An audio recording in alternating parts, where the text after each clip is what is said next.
graphisme. Et aujourd'hui, avec les moyens, nous allons travailler les lignes brisées.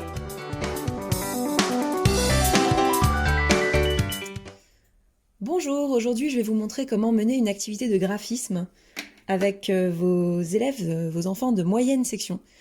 Nous avons beaucoup travaillé sur les lignes brisées et donc maintenant nous sommes à la fin du travail. Nous avons tracé des lignes brisées très grandes en classe, nous en avons fait en scotch, nous en avons fait avec des petites pailles dans la classe, nous en avons fait avec de la pâte à modeler qu'il fallait repasser par-dessus les lignes brisées tracées. Nous en avons tracé en couleur sur des feuilles A4.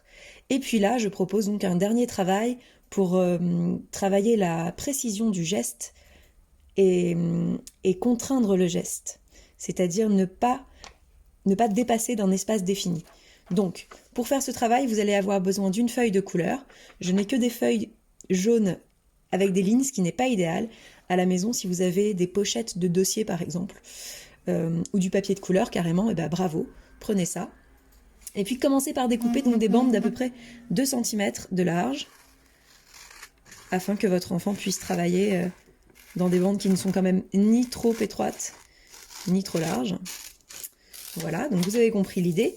Quand vous avez suffisamment de bandes, demandez à votre enfant de préparer le support lui-même. Vous pouvez faire ça le matin.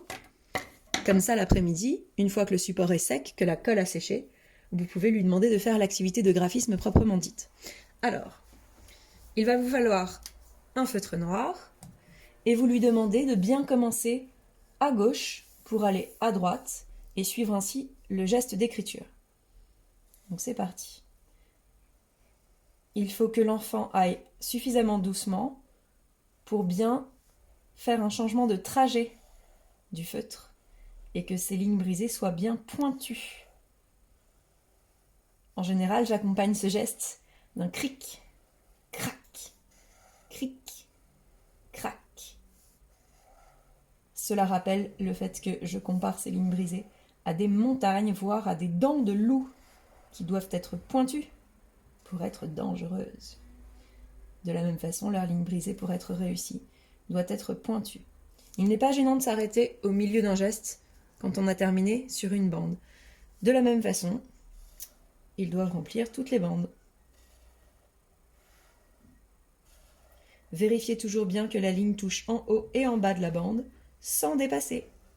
C'est la notion de contrainte que j'évoquais un peu plus haut dans la vidéo.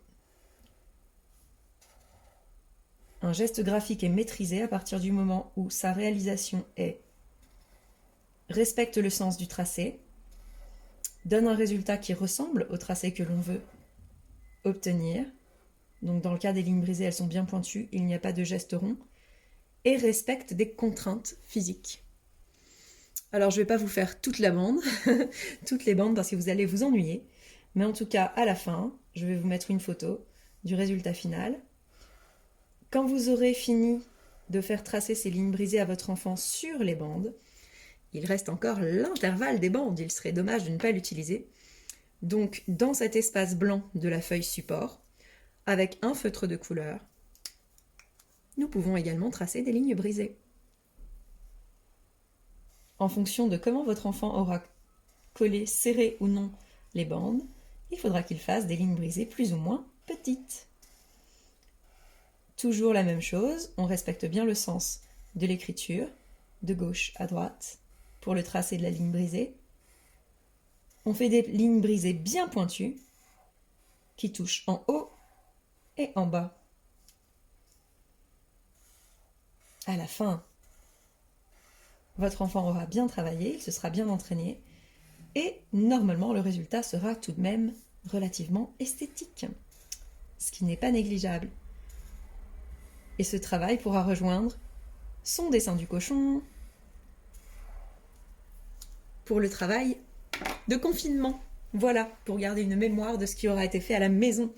Je vous remercie et bon travail à la maison.